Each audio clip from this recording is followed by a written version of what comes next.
फरार आरोपींवर मोक्का अंतर्गत कारवाईची मागणी. देवपूर पोलीस स्टेशन गुन्हा रजिस्टर क्रमांक 141/2026 मधील फरार आरोपी निलेश राजू देवरे व त्याच्या साथीदारांवर महाराष्ट्र संघटित गुन्हेगारी नियंत्रण कायदा 1999 मोक्का अंतर्गत कठोर कारवाई करावी अशी मागणी दीप्ती सुमित शिंदे यांनी पोलीस अधीक्षक श्रीकांत धिवरे यांना दिलेल्या निवेदनात केली आहे.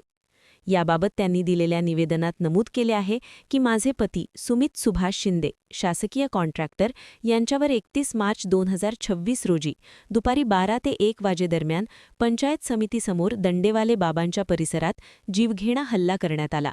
या हल्ल्यात आरोपी निलेश राजू देवरे, सिद्धार्थ राजू देवरे, शुभम विजय साळे, प्रथमेश महिराळे, रोहित कोळी, अशफाक शेख व गोविंद अहिरे सर्व राधुळे यांनी चाकू, पोयता व लाकडी दांडक्यांनी वार करून गंभीर दुखापत केली.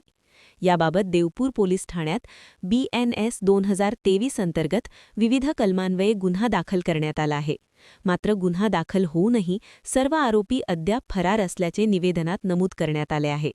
तसेच संबंधित आरोपी हे गुंड प्रवृत्तीचे असून त्यांच्या विरोधात मागील अनेक वर्षांपासून विविध पोलीस ठाण्यात गंभीर स्वरूपाचे गुन्हे दाखल आहेत. त्यांच्या सततच्या गुन्हेगारी कृत्यांमुळे परिसरात भीतीचे वातावरण निर्माण झाले असून सामान्य नागरिकांच्या सुरक्षेला धोका निर्माण झाल्याचेही शिंदे यांनी म्हटले आहे. या पार्श्वभूमीवर संबंधित आरोपींवर मोक्का अंतर्गत कठोर कारवाई करून त्यांना तात्काळ अटक करण्यात यावी अशी मागणी निवेदनाद्वारे करण्यात आली आहे. पोलीस अधीक्षक श्रीकांत धिवरे यांना निवेदन देताना दीप्ती सुमित शिंदे समवेत ज्योती शिंदे, रेखा शिंदे, सपना शिंदे, प्रणाली बरेलीकर, सायली जाधव, मनीषा जाधव, प्रदीप जाधव हे यावेळी उपस्थित होते. मी दीप्ती सुमित शिंदे, माझे पती सुमित सुभाष शिंदे यांच्यावर 31/3/2026 रोजी प्राणघातक हल्ला झालेला आहे. दंडेवाले बाबा येथे त्यांच्यावर शस्त्रांनी वार करण्यात आलेले आहे. निलेश राजू देवरे ह्या गाव गुंडांनी माझ्या पतीवर हल्ला चढवलेला आहे व त्याचे साथीदार पण त्याच्यात होते. मागणी एवढी आहे की 1999 अंतर्गत ॲक्ट 1999 अंतर्गत त्याला मोक्याची कारवाई करावी.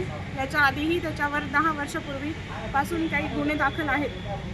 तर माझ्या नवऱ्याला तो एक मिनिट पॉज घ्यायचा आहे आता की पोलीस प्रशासन आणि सरकार यांच्याकडे आम्ही एवढीच मागणी करतो की निलेश राजू देवरे व त्याच्या साथीदारांना लवकरात लवकर अटक करावी व कायदेशीर कारवाई करण्यात यावी.